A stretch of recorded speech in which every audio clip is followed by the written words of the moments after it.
Ya, maka bagaimana memahami sebuah dalil? Ya, pertama memang kita akan memahami secara tekstual. Yang kedua secara kontekstual, bagaimana penjelasan para ulama kita tentang itu. Ya. Pertama kaitannya dengan domir, ya, kata ganti dalam dalil-dalil itu, ya, seperti yang tersebar misalnya dalam Al-Quran, kata-kata huwa, ya, huwa Allah, ya, man khalaqas samawati wal ardh huwa Allah, ya, la yaquluna huwa Allah, ya, ada kata-kata huwa. Apakah dengan kata-kata huwa yang domirnya kata ganti dia dalam bahasa Arab itu menunjukkan bahwasanya Allah itu berjenis kelamin, ya, Allah itu adalah laki-laki, ya, bukan wanita, ya, tentu tidak dipahami seperti itu, ya, tentu tidak dipahami seperti itu, ya.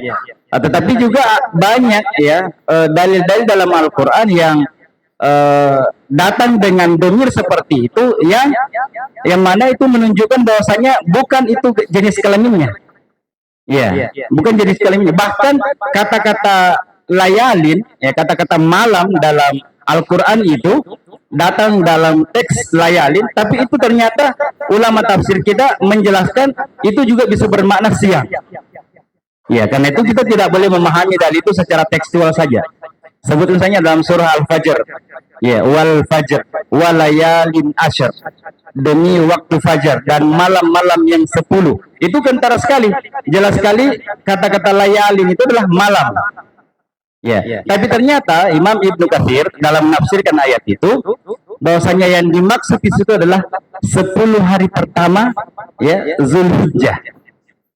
Ya, 10 hari pertama Zulhijjah. Kata-kata layalin ternyata tidak ditafsirkan malam, tetapi dia adalah siang. Ya, nah kurang lebih seperti itu. Karena itu dalam memahami dalil-dalil seperti ini kita tidak boleh secara tekstual, tetapi bagaimana ulama kita menjelaskan. Terlebih lagi ketika, ya, lebih mengarah kepada tauhid. Ya, ini kaitannya dengan akidah kita, ya, asma wa sifat, ya, nama-nama dan sifat-sifat Allah. Ya, jelas sekali bahwasanya Allah tidak berjenis kelamin.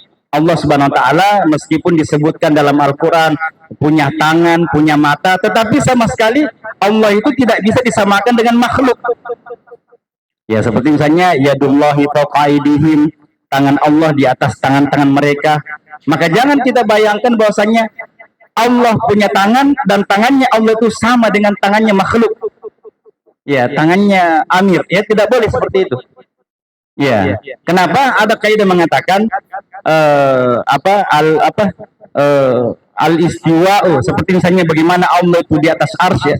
Al-istiwa'ul ma'lum wal kaifiyatu majhul was-su'alu anhu bid'ah wal imanu bihi wajibun. Ya, bagaimana bersemayamnya Allah di atas arsy, kita tidak boleh menyamakan bahwasanya sama dengan duduknya Ustaz Yamin di kursi. Ya, tetapi bagaimana istiwa itu sesuatu yang sudah maklum, sesuatu yang sudah dipahami oleh orang-orang Arab. Ya, dan secara bahasa sudah dipahami. Ya. Wal kaifiyatu majhul, dan bagaimana duduknya, bersemayamnya Allah di atas arsy itu majhul, tidak diketahui. Ya, wal imanu bihi wajibun, dan mengimaninya adalah wajib, wasu'alu anhu bid'ah, dan bertanya tentang itu bid'ah. Ya. Nah, sama juga dalam surah Al-Jin, ya. Dalam surah Al-Jin yang juga lagi-lagi ada yang menunjukkan jenis kelamin, ya. Seperti tadi, ya. Lagi-lagi kita tidak boleh memahami seperti itu. Wallahu a'lam. Ya.